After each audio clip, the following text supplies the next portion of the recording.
We're Hersch missing dropped. someone. We lost a man. Yeah, Hersch dropped. Yeah. All right, that's fine. We will press on for now.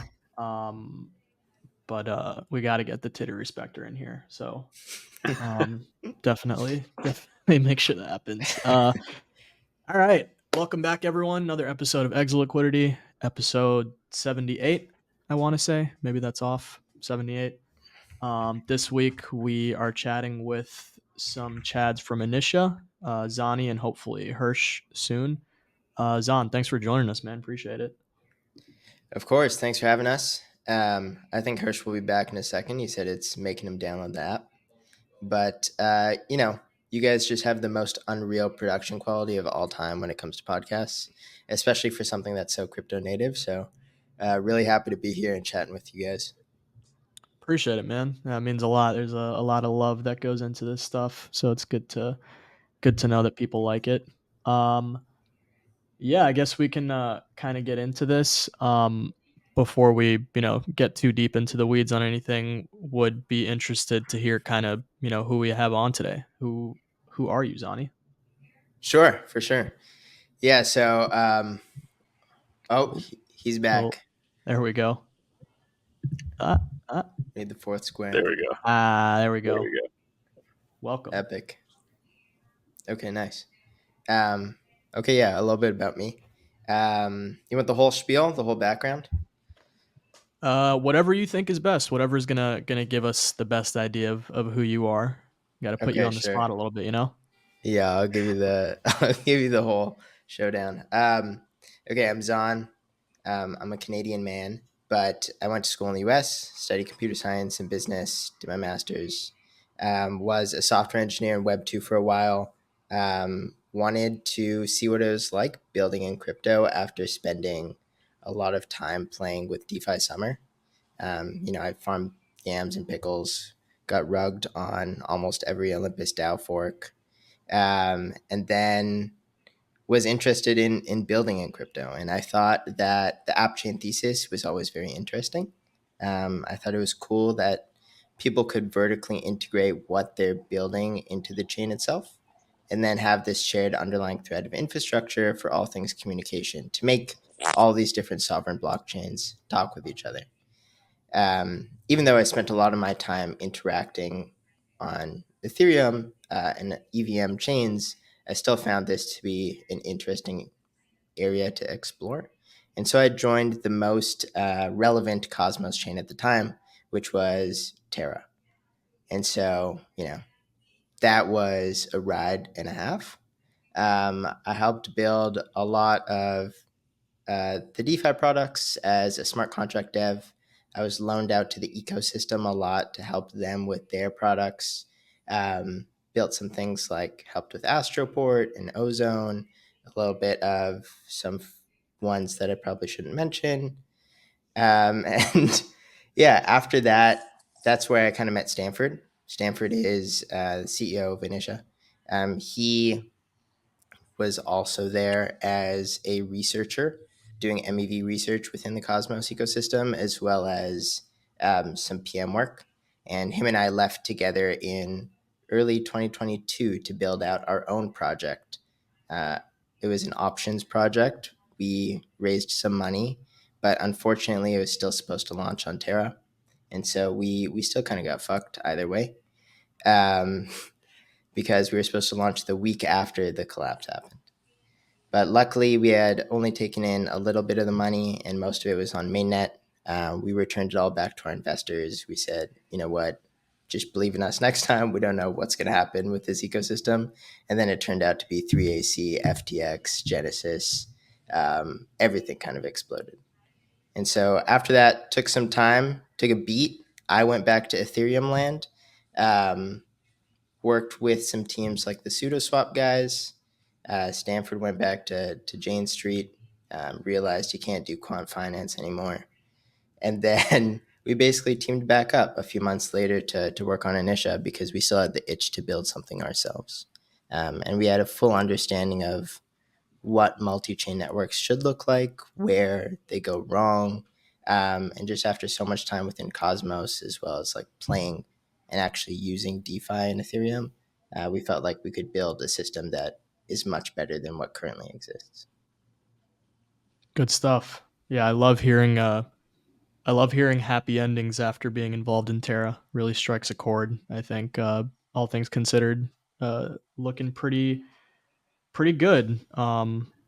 Hersch, I don't know if you're all set up now, if you can hear us, but would love to hear a little bit about the man behind the dog as well. I can hear you guys perfectly fine. A little bit about myself. I'm just a 3-year-old Samoy that's been on Twitter for a good part of 4 years or so. First year I wasn't a Samoy, but the years after I became a Samoy. Got into crypto around 2020, around COVID. I feel like a lot of the new entrants came to crypto around that time, and it was just like because of the stimmies that we got from the Canadian government. I was like, yo, let me just buy some crypto. Uh, Bought a shit ton of stuff during DeFi summer 2020. Got rugged on a lot of them. Made some money. Rolled it over to like Solana in 2021, and made like some money, but then lost it all in the bear market in 2021. And just and I've been like stuck here since that. So that's pretty much about me. And I got introduced to Initia through a friend of Zon's, Zahir Split Cap. Shout out to Zahir, and he put me in connects with the team, Stan and Zon, and they were like, "You want to do something for us?" And I was like, "Yeah, I'm sure. I'm down." So that's pretty much it for me. What's do you know the reasoning behind like so many not just like devs in crypto but like very based developers in crypto coming from Canada? Is there like something going on, like some kind of incubation that we don't know about? It's the incubation. It's done through strictly to being on Tim Hortons diet, being on a large double double every day. I'm pretty sure that contributes like a lot for the Canadian devs, I like think coming into the crypto space. Timbits and double doubles. I'm personally a Long John fan, but I think aside from that diet, it's there's not a lot of private opportunities in Canada. I'd say like firstly, there is a pretty big following of crypto in Canada because people like Vitalik are Canadian. Like Ethereum was basically born in Canada. But outside of that, there is a huge public sector in Canada. And when people want to build their own startups, it's not really the best scene and the best country that promotes people building startups. And so I think crypto is an easy way for people to build their own shit, work on whatever they want, without having those government constraints and without having to, for example, move to the US and then start a company. Yeah. Uh yeah, it's just like every single like solid team is just straight Canadian. It's hilarious to see. The yeah, so we have the podcast called Exit Liquidity. Funny enough, it's named after that because of the events of Terra Luna. So we like to ask everyone who comes on, favorite moment or kind of most deep cut moment where you were Exit Liquidity. Hirsch, you wanna start? Ooh, exit liquidity. There's a lot of instances of me being exit liquidity. Uh, Terra was one of them. FTX was probably the biggest one. I thought Sam could do no wrong, but I realized he could do everything wrong, and lost a lot of money during the FTX collapse, and uh, and lost a shit ton of money during like the degen summer that we had in 2021, and NFTs as well. Oh man, NFTs haven't been a strong suit of mine.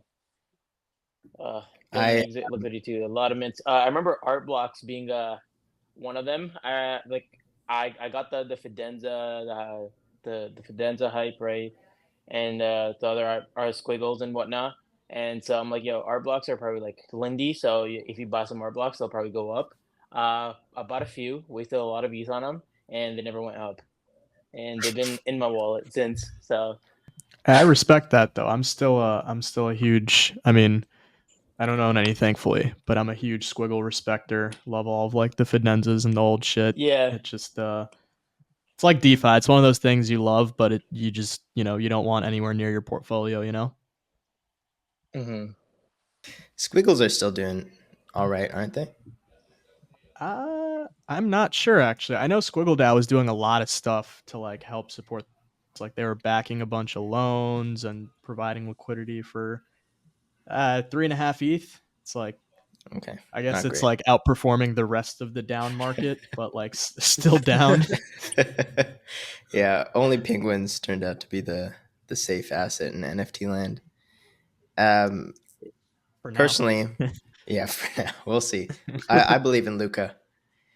I'd say the biggest one was definitely Terra.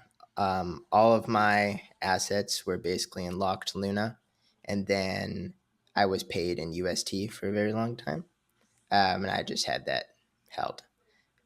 So basically, just nuked my net worth 90%, and then the company that I just spent building for like 6 to 8 months, putting all my time into, just instant zero as well.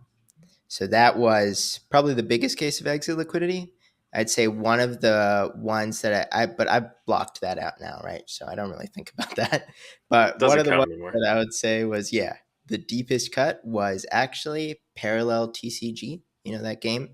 I did the first card pack opening, and I got some sick cards. They were worth like 30 ETH, and this was when ETH was at like 4,600 or like 4,000 plus, and I held all of those straight to zero.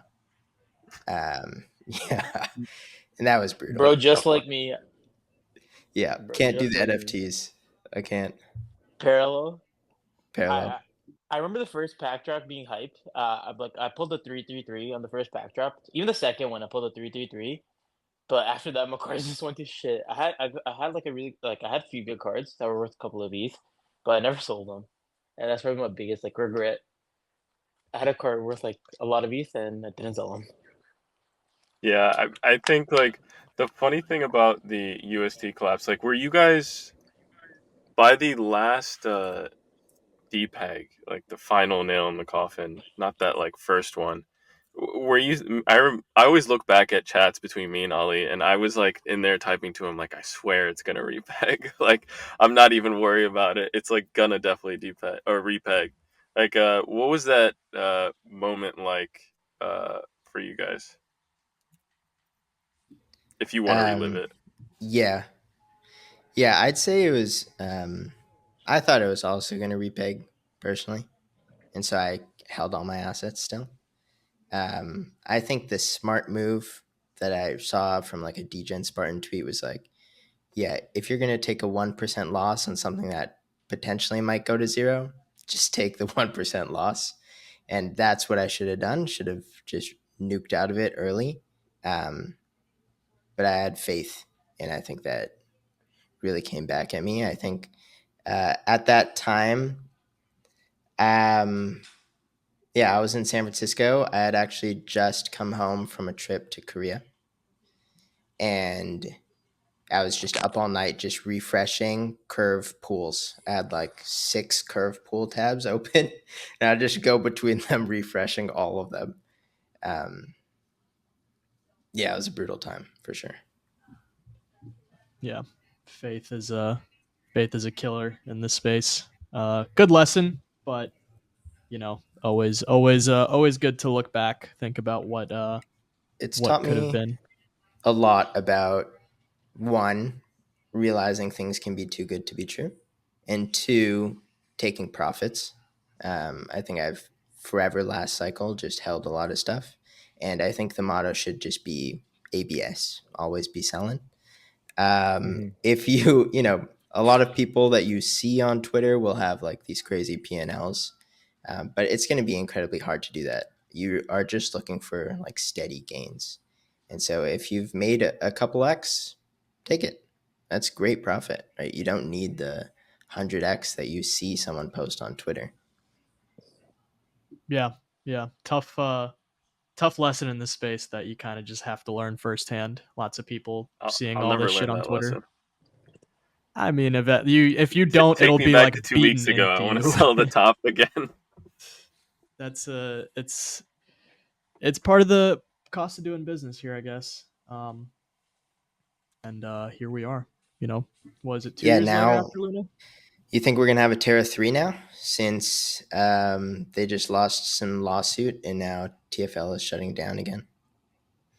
I honestly want another one. Like, it was fun. I'm not gonna lie. I remember like doing moon math in my head. It's like, if I just get like 25K and put it into Anchor, like that could cover my living expenses for the rest of my life. You know, there's Dude. nothing quite like that. Yeah, I'll never Yeah. forget running the numbers on like Wonderland Time, 89,000% APY, and like spanning it out over a year. I'm like, dude, I don't need to work. Like, I'll be fine. Do you remember Snow Dog? Yeah, yeah, That one was I don't know epic. that Where one. there was like, it was basically like Wonderland or Ohm, but they were accumulating like a massive RFV backing, and they were like, we're going to use the treasury and we're going to use it all in one clip to buy back at this one exact time. yeah. But there's only like one dude who had the MEV bot running that got to take advantage of that, and everyone else just lost money. What do you guys think are like all this stuff we're talking about like years after the fact of just like tough lessons learned or just like shit you look back on and you're like what the fuck were we thinking? Or like what like did that really happen? What do you guys think are some examples of like stuff like that that's happening right now that we'll look back on in a couple years and be like, dude, what? Mm. I think everything's pretty normal right now. I mean, I That think can't be true. Everything's Dude. pretty normal. That cannot be true. it doesn't feel normal because everything, I feel like last cycle there was so much new stuff that started at the ground level that I was interested in playing with. Like, you know, the ohms and maybe it was even just ohm forks, but there's a lot of random stuff to play with. Now I feel like this cycle lately, it's just been these massive launches of projects that started last cycle or in the bear, and then you get a fat airdrop, you sell it, and then that's it. And now you're just waiting for the next thing to happen, and you park your assets in Athena in the meantime, or you farm on Pendle some points. But that like mayhem of last cycle where I actually owned so many tokens, like I'm not feeling that this cycle. And I think right now the airdrop meta I think has got to be played out. And like everyone a few weeks ago was talking about this high FDV, low float situation, but it still continues. I think it's just everyone right now is probably thinking if I launch at 4 billion, I go down to 2 billion. If I launch at 2 billion, I go down to 1 billion. And so it's in a lot of teams' interest to still launch at a high FDV, maybe bleed out 50%, and then their treasury is still worth so much more. So I think we need that narrative to change. And we're going to have to see some like crazier experimental launches until we figure out what works. What I was surprised by was Friendtech was full 100%. Everyone owns it. The community owns it. But that token is doing horrendously. I totally bought the top and I thought it was going to be worth a lot more. Zon was the exit liquidity. I sold on Zon. Thank you. You had Yeah, I Cedo think. backing you up there too. Yeah, I mean, I sold for some profits, but I definitely thought it was going to go way higher. It was like a painful selling. Um, but yeah, I think. Well, I mean, that takes us to like. I mean, I don't want to start with this question, but I mean, you're on like the protocol side now. Initia. Well, let's start with where were you? What were you doing? Where you kind of decided, yeah, I'm gonna create this interwoven network of rollups. Yeah, so I think I just had an experience after being in Cosmos so long as a builder and as a user of Ethereum rollups where I was like, this can't be it. The problem was Cosmos had always been the most flexible framework to build unique blockchains. It is a really good SDK. People can build unique stuff that you can't build anywhere else, like DYDXV4, Barachain, Osmosis, Celestia. Like these are all Cosmos chains that are trying to do something cool. They're not just innovating on the smart contract layer. And that was awesome. But it's still difficult to build a Cosmos chain. You have to have a layer one essentially, which means you have to have a validator set, which means you have to inflate your token supply to pay out for security. And that inflation of a token supply is often the killer of a lot of Cosmos chains, because it turns out that you're inflating more than the buy pressure that exists, and that just becomes a downward cyclical loop. Then the way that Cosmos was implemented, it wasn't done in the most seamless fashion. So you had the hub, which was supposed to be this like central layer where all sorts of routes go through, and that never turned out to be the case, because everyone else started to fight to be the hub. So you had Osmosis or Axeler, and then what happened was Atom, the token, had no use case within the entire Cosmos world. And so you have this Game of Thrones situation where everyone only cares about themselves. There's no like collective whole where everyone's like, yeah, I care about Cosmos. They're only like, I care about Say or Osmosis or their own token. And if you look at the opposite side, which is rollups on Ethereum, everyone cares about the ETH token, no matter where they are. Like if you're like an SVM rollup on ETH, they're still going to use ETH for gas. Arbitrum and Optimism are all using ETH for gas. But the problem with rollups on Ethereum was that you just don't get anything interesting. You get a copy paste fork of the exact same chain over and over again. The only thing you can do is start iterating on the EVM Solidity smart contracting side. And once you launch one of these chains, you lose basically flexibility as well as you're fragmented and isolated. So how are you going to get assets to this chain? How are you going to have instant bridging? Are you going to have multiple versions of USDC? Like what about CCTP access? What about oracles? And in a modular world where we have like tens of DAs, multiple oracles, 15 interoperability solutions, that fragmentation of UX as well as the flexibility of building something interesting is going to get so messy over time. And so we thought, how can we build a system that just solves all of these problems from day one? Instead of appending a rollup framework to a legacy system like Ethereum and then building in the interoperability pieces, let's design a layer 1 plus layer 2 solution in tandem that understands we're going to have a rollup centric future with thousands of rollups. How can a lot of those architectural decisions solve the problems that we're seeing, and be baked into the system? So now what we've essentially built is like a network for interwoven rollups. It holistically rebuilds how multi-chain networks should look, feel, and operate for not only developers, but also users. We understand that our user base is, the people building the chains, but also the end users using those chains. And so we had to iterate on the architecture stack, but also the product stack that people see.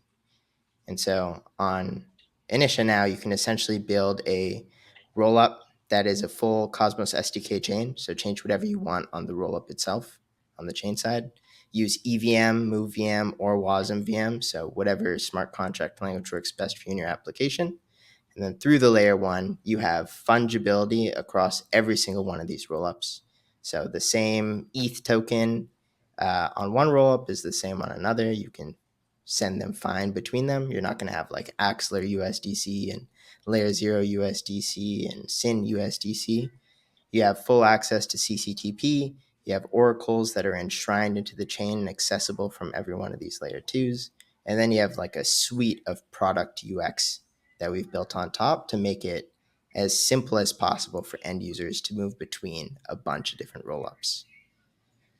I was just always a believer that the App-Chain Thesis is how we're going to scale. Like I think there's two ways to scale. One is you make a very performant layer, and that's like Monad Mega ETH route.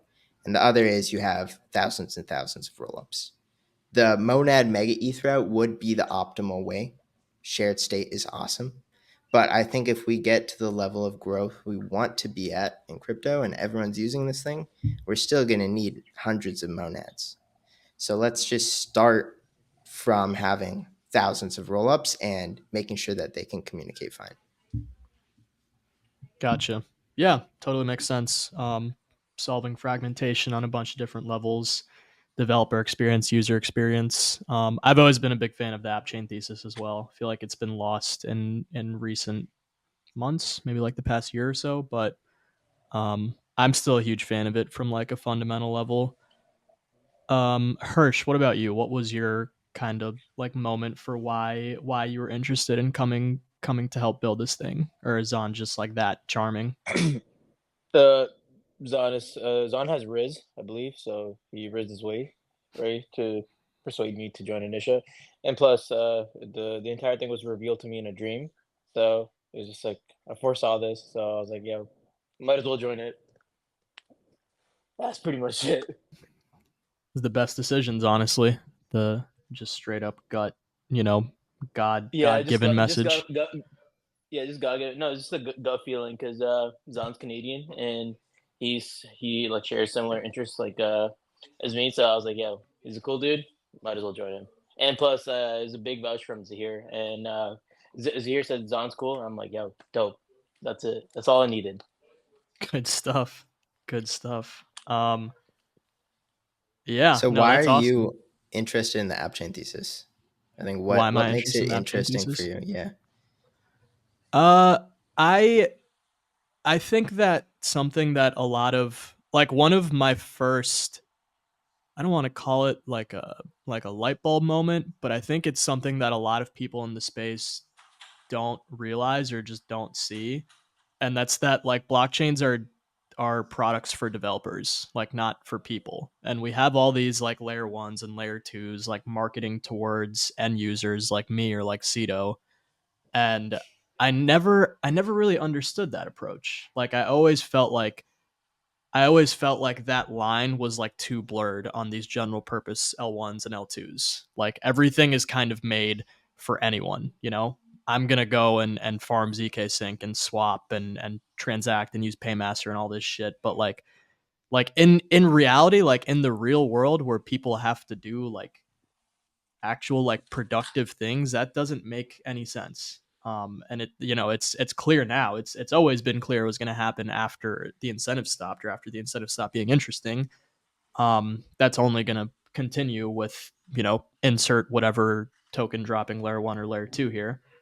Whereas if you have something that is more like developer focused to the point where like you can still have your base layer that is meant for community building and creating a culture and a vibe and just the general like magnetism to bring in both developers and users, but then the focus is on the developers building the applications to bring like the actual use cases. That makes a lot more sense to me. I think DYDX v4 was probably the like thing that really sold it, like how important sovereignty is for an application or for a use case. And because they were like, I mean, obviously they get flack for a bunch of different things, but like at the end of the day, they were kind of like the first ones to hop on the L2 thesis. And when they shifted away from that to this like sovereign app chain, I thought they were early to that as well. I remember seeing like Antonio kind of lay out his thought process there, and that really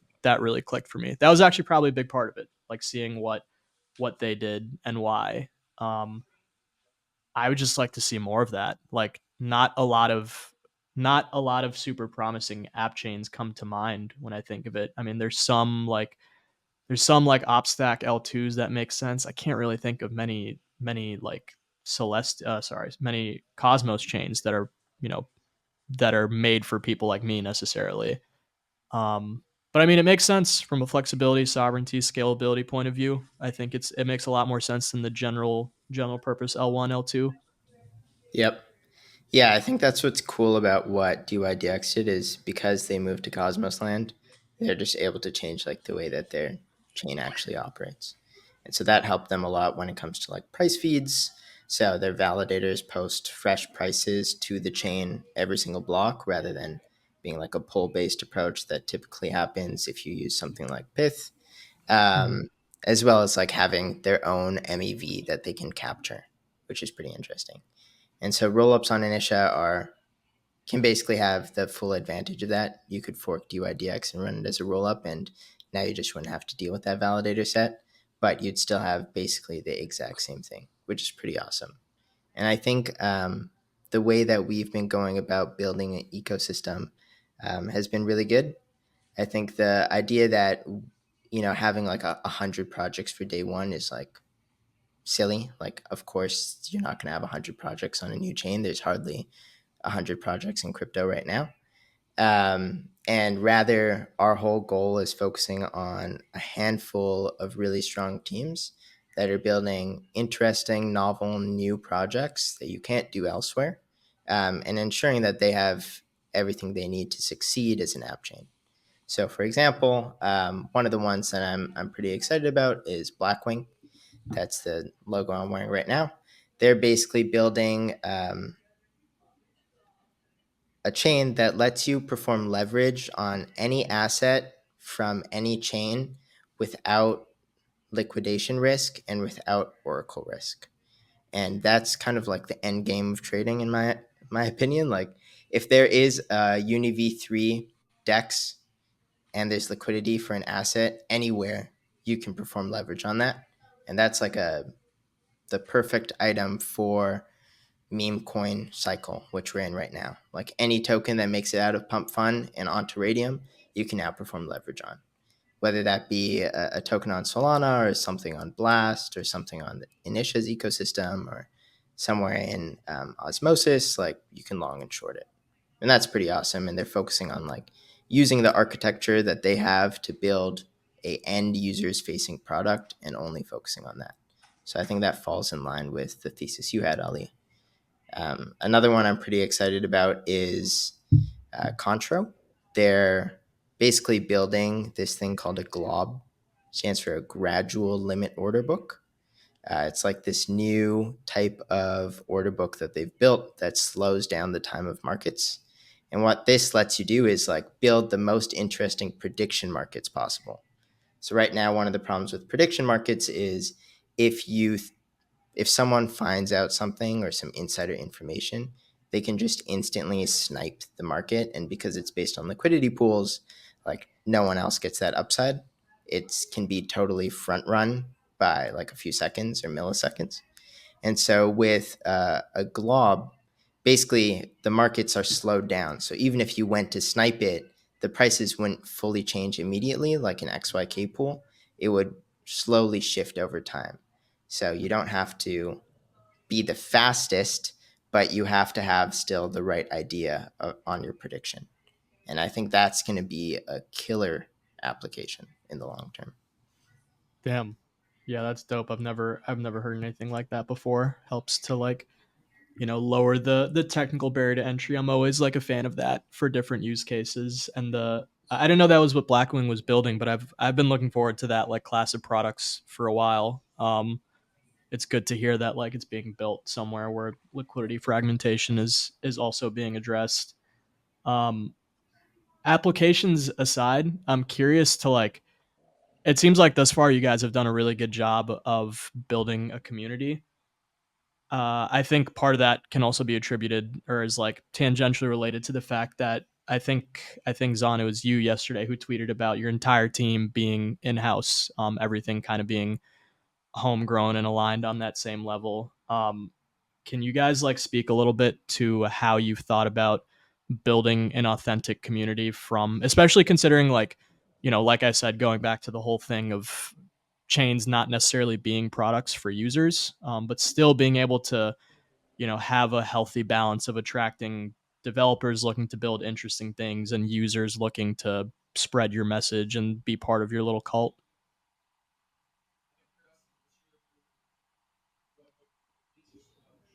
Hersch, you want to share some ideas on how you've thought about community building for the user side? For community building for Initia, what we've done is just basically listen to the community feedback every single time, and what we have done is like create like a very tight knit community on Twitter, on Discord, and even on Telegram. And what we do is we always take feedback from our users because we value them really highly, and they're actually the ones that know best, right, to where to like steer how our community is going. So that's what we have done. We have created like incentives for them and whatnot, and we've created like engaging like uh quest for them to try out and use our user chain. Giving testnet like upgrading Jenny, it reminds me personally of Tamagotchis, and I was a big fan of Tamagotchis when I was growing up, and I feel like a lot of people can connect with that because if you're born in the early 2000s or even late 90s, like I'm pretty sure you've used a Tamagotchi, and that's basically what we have done is create something engaging, right? And sort of rewarding as well for the users to try out and get a feel for.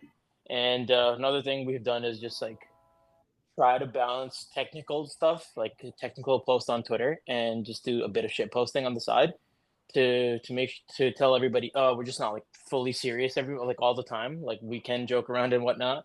And I feel like that has helped us a lot, right, in terms of creating a very cool and niche community. Yeah, I think the anime posting has been incredible. But aside from that, I think it's just about where you spend your time. I think that, community is such a big part of crypto and crypto projects, and it's what's going to lead to users using a lot of different things. Like the best way to grow in crypto is if someone in real life tells their friend, like, hey, I'm using this platform, Initia, or I'm using this app on Initia, like, go try it out. And that's going to have a much higher conversion rate if someone sees like an ad on Instagram. And so you want to be able to build that loyal fan base. And I think there's a few things that go into that. The first is, spending your time.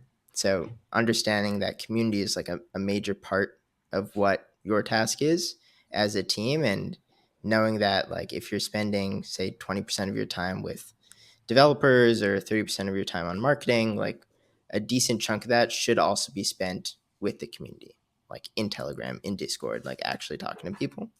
The second is making sure that you're not farming the users. Like I think Galaxy and Zeely and those types of quests, they have their use cases, but I think it's more for educational stuff. I think if you're using that for like following you on Twitter or like going and engaging with this website, I think those are net negative because you end up just getting followed by a lot of bots. And so try and grow an organic community. If it's tiny, that's okay because those are going to be real people and you can grow over time. And I think we've done a really good job on not using those systems. Yeah, and part of that relationship that Ali was mentioning between like chains being used for or chains being marketed to consumers versus like developers. How do you convince developers to build with you guys on Yeah. as a Initia? So on the developer side, it's actually been pretty easy because I think there's just a product market fit. I think there's just a gap in what exists in the market right now and what people need. So if you are a Move developer or a Cosmosm developer, first of all, there's basically nowhere that you can build your own sovereign app chain. And if you built with Aptos and Sui, they're amazing teams, but they haven't done the best at cultivating like a DeFi ecosystem or something that's really niche to Web3. And that means they spent a lot of their time onboarding teams like Pancake and Sushi rather than caring about their own native projects that have like the opportunities to still do very well.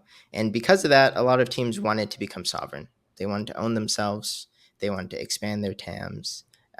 They wanted to onboard from other chains. And Initia was a prime venue for them to do that. It's the only place right now where you can build a move-based app chain. The second was people in Cosmos, essentially a lot of them want to build chains, but don't have the means to do so because it's difficult to run a Cosmos layer 1, like I mentioned.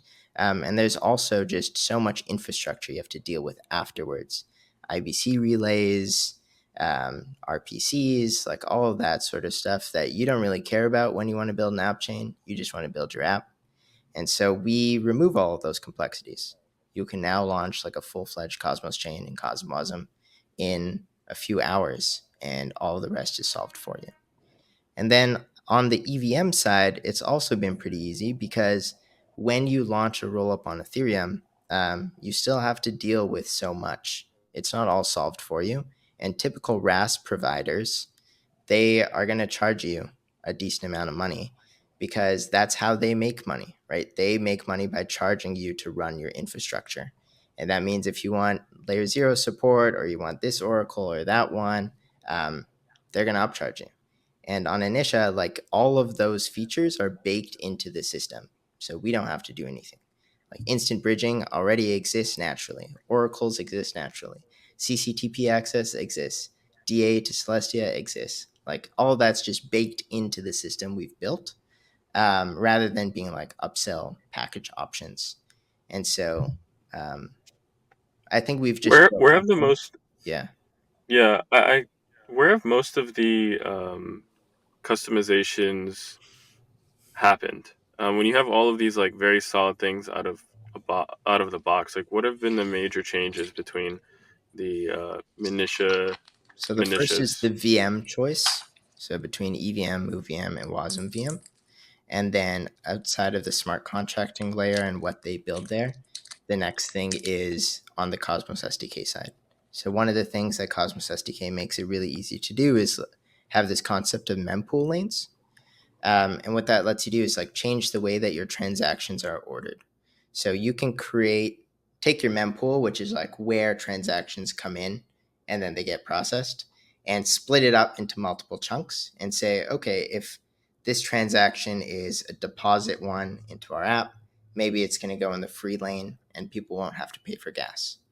If this one, if you're a trading application, you can create like a MEV lane that might allow you to have in-app MEV auctions on every block if you're like a perpetuals platform. If you want to have like a priority lane for Oracle updates, like those types of stuff can happen. So mostly on the Cosmos SDK side. That's not something that, let's say, like an OP stack chain is able to do, or is it? No, it is not. Okay, interesting. Yeah, I'm high level on the tech side, but I think that's like been the major differentiator when telling people that you guys were coming on, of like, it's like RAS, but you can do like a lot more It's with like the tech. Like there's a lot more there's a lot more customization. flexibility. A lot of the choice overload is removed. Like, a lot of people give you the decision between this DA and that DA. They're both the same. They're all going to work at reducing the cost of your blobs. And rather than deal with all of these, I think what's important for our system is like choosing one and integrating it well, and so that all the data is in one place, because maybe that will unlock some special characteristics in the future. So we just use Celestia for DA. We just use IBC for interoperability and bridging. And that helps remove a lot of the potential fragmentation that can exist once we have 1,000 rollups. And then I think one of the most interesting things is like this economic framework that we've built on top. But Ali, you're about to say something. No, yeah, go ahead. I'm interested to hear about that as well. Yeah, so we've built this thing called Initia VIP. I can't reveal everything about it, but I'll tell you some of the major characteristics. And the idea for this basically came from a few different things. The first was understanding what I was saying earlier, where in Cosmos Land, there's not like a single token that everyone has to fight for. And Atom never really became money within the ecosystem. And so how can we push the init token across all of the layer 2s on Initia and ensure that there are new use cases for it? We're in the business of building block space here. So for example, enforcing people to use init for gas doesn't really make sense. These layer 2s should be able to use whatever they want for gas. And, just gas fees is not going to be enough, even if you have like burn mechanics, unless you have like insane volume or crazy features like burning Luna for UST. The amount that you burn is probably not going to be significant enough. So you have to create some other mechanisms. And that's where we developed Initia VIP, which is essentially a programmatic grant system / retention mechanism that builds use cases for the init token, as well as gives layer 2 teams the ability to onboard more users and essentially just have additional funding for rewards for users. And what that kind of does is, it gives layer 2 teams additional tokens to onboard users, It acts as a grant system that is not subjective. So it's all programmatic and on chain. So one of the things that happened with Arbitrum STIP and like the OP program was a lot of teams just didn't get it. And a lot of the ones that did just kept those tokens within their treasury instead of giving them back to users. But I think the way that these programs should work is you should incentivize users to use applications. And by using applications, the teams make some fees.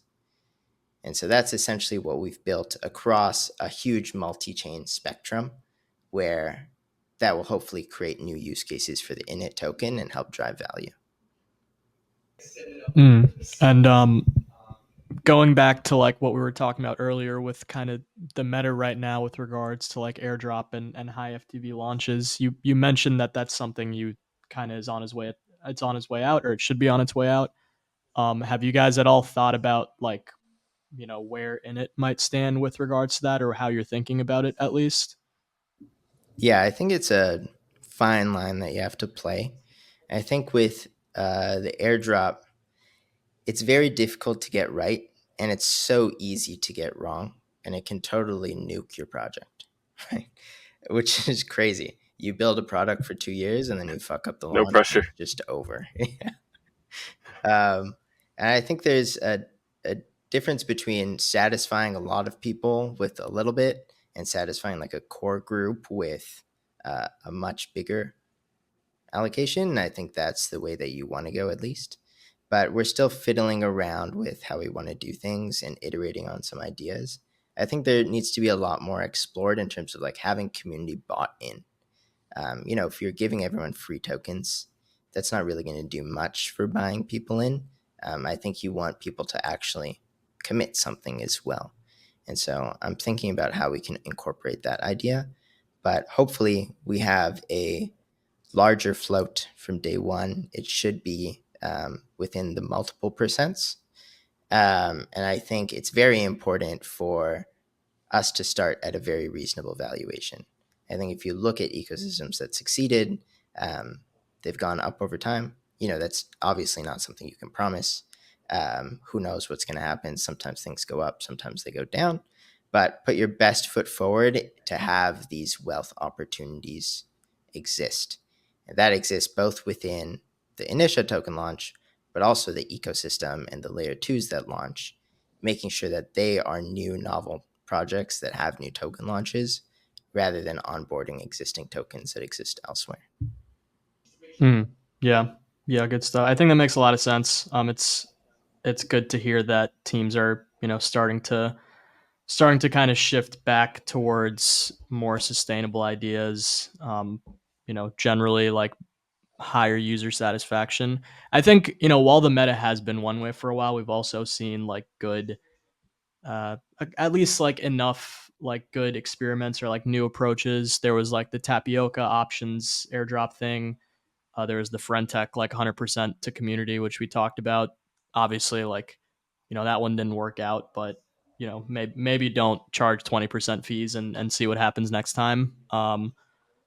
But yeah, I mean, all that stuff is great to hear. Like, seeing this new stuff tried, feeling this sort of like fatigue in what hasn't been working, and then that's ideally should be enough to swing the pendulum back in terms of the actual meta. I want to go back to something that I saw on Twitter and something that Hersch mentioned earlier as well. The like Tamagotchi type game.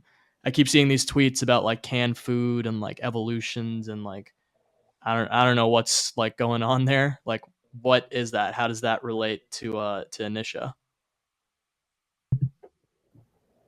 Yeah, essentially, for public testnet, we've spent a long time building out our ecosystem, even in advance of mainnet launch, and that's because when we launched public testnet, we wanted there to already be a suite of things to do, and applications to play with, and layer twos to try out.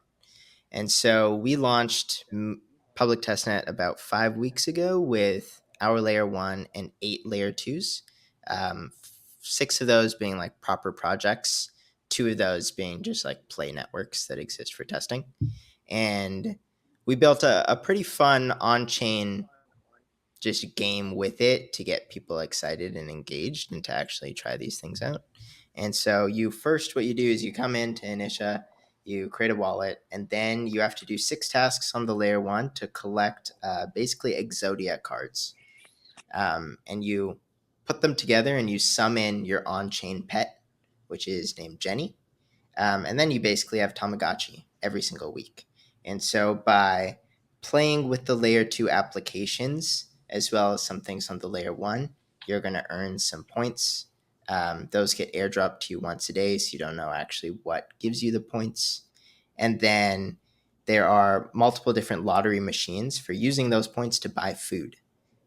There's different qualities of food: canned food, good lunch, filet mignon. And then you basically can feed your on-chain pet once a week to upgrade and evolve her. And the goal is to hopefully evolve her to the max level after 8 weeks. And it's been a great way at pushing users that come to play with Initia to try out the layer 2 projects that are there, because that's where you earn the most XP. And the whole point of our job as an infrastructure provider is help layer 2 apps win. And we're trying to even start doing that on testnet by pushing all of our users to those apps to start playing with them, to start growing their communities. And it's been pretty awesome. So we've had, I think, nearly 2.7 million wallets come try out testnet. And for a wallet to actually exist here, they have to do some like crazy Gitcoin passport verification. So I'd like to think that a lot of it is not bots. And there's been something like 75 million transactions across all of the 8 networks, which is pretty kick-ass. And people have built 1.3 million Jennies. They've summoned them.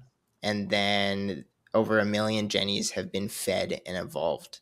And it like follows kind of like an Avatar theme, because I saw the Avatar TV show, the live action one recently, and then we designed our dog to basically evolve as an avatar over time and learn the different powers. No, you're supposed to mention the Nickelodeon show. That's the I was best gonna say one. the live action one was trash, dude. I Dude, couldn't okay, finish Come it. on, Zon. the Nickelodeon one was great, but the live action one came out recently, so I was reminded. Yeah, fair enough. I'm an animation maxi. That was one of my favorite shows growing up. So it hurt to see They ruined it. whatever that butchered it, mess yeah. was. What about the One Piece Yeah. live action? Did you watch that? That was good. I haven't seen One Piece. I don't know, how do people watch One Piece? Well, I don't know about the live action, but like the actual anime, isn't it like 10,000 episodes? I think it's Like, how 1,000 do you? It's over many years. That's still insane. That's like, I don't know. Everyone I know who's seen all of those is like not well, so it's never really it's never Oh. really been appealing to me. Yeah, cool stuff. Those are That's some pretty crazy. Yeah, those are some pretty crazy numbers. I think that's really impressive. What's also impressive is kind of how you talked about just like general token conversation and just how you guys are thinking about your placement, being that infrastructure provider earlier. Yeah, I just wanted to mention that a lot of people on the show dance around that in like a not so great way, and it seems like they have no idea what's going to happen. So I think that's really cool. One thing I wanted to ask about the Jenny dog, is that somebody's dog? Is that your dog? Whose dog is that? Yeah, it's Stanford's dog. It's a real dog. It's in the office at all times. I think at the office we have maybe like 6 dogs that come in almost every day, so it's quite a time. It's bullish. Yeah, it's really nice. dog park in the office. Just Yeah. dog That's party in the crazy. office. We're gonna have to get a full-time dog carer just for the office. That's a bullish hire. That's a bullish hire for sure. No HR, but you got to get the we love our that dogs. that kind of I'm not gonna lie, that kind of bothered me, Zon. I saw that tweet about everybody in house. It's like we also have HR, but like for what? Like really? I'm not trying to have any Neil Salami situations going on here. Okay, that's fair. Oh, I think HR That- is important. That's yeah. hard to argue with that one. We're coming up on time here. Zon, you've already mentioned a couple of Initias or a couple of L2s that are going to be deploying with you guys that you're excited for. I'm curious to hear if there's any others you guys can share, or Hersch, if you have any favorites, any ones in specific that interest you. Uh, I like all our initiatives, and just to reiterate like what Zon said, it's like best to have like everyone win together. And I think Zon mentioned it like when I first joined the team, like he's telling me like that it's because he said team, right, as like he put this acronym for team is like together everyone achieves more, and that's basically what our goal is, like to build Initia and all of our militias together to become like the Initia militia, right? That was corny as hell, Zon. And Did he really say that? I didn't say that. he did. I might be making stuff up, but let me cook, right? So I like Tucana, Blackwing, Glob, Contra, which is thing, and instead of I don't call it Contra, I just like the word Glob because it's funny. So I just call him Glob, and I like Lunch as well. Like they're all really good militias, and I can't reveal any munitions, but I think Zon can give you guys a hint.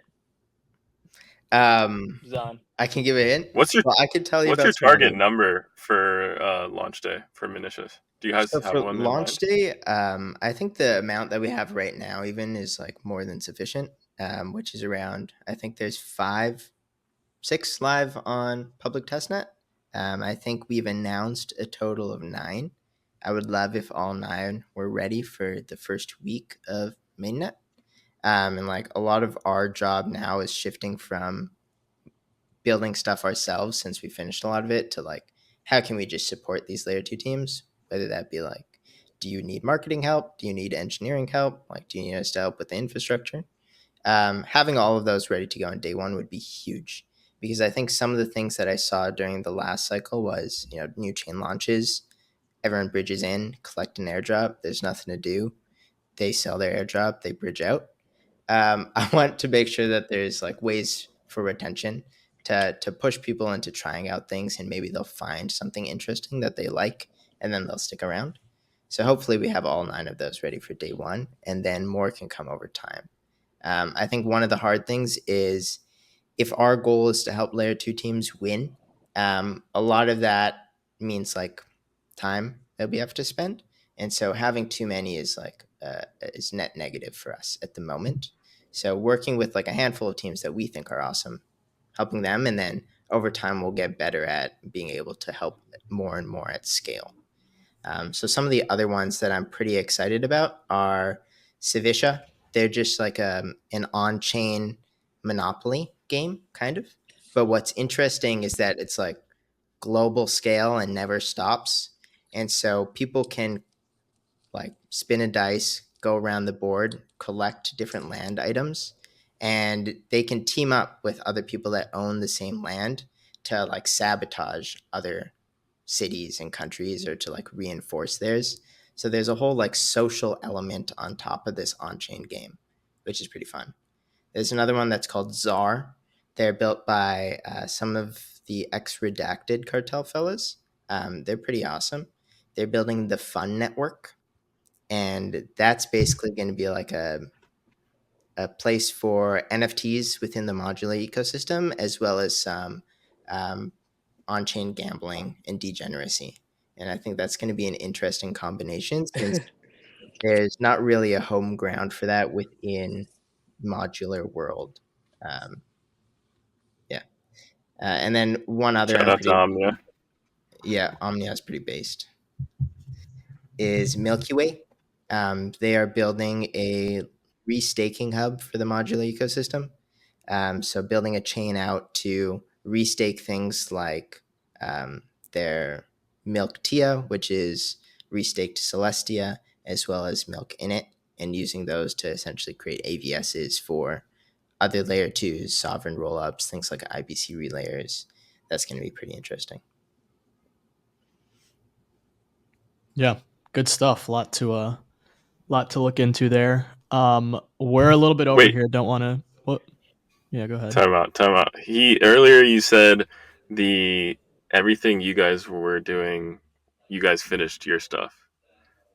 So do you want to announce a date for mainnet, or is that a bit too premature? It's coming soon, very soon. Hopefully, Very soon. Yep, very soon. We're gonna have some special announcements at ETH.CC, where we'll announce some big things like that.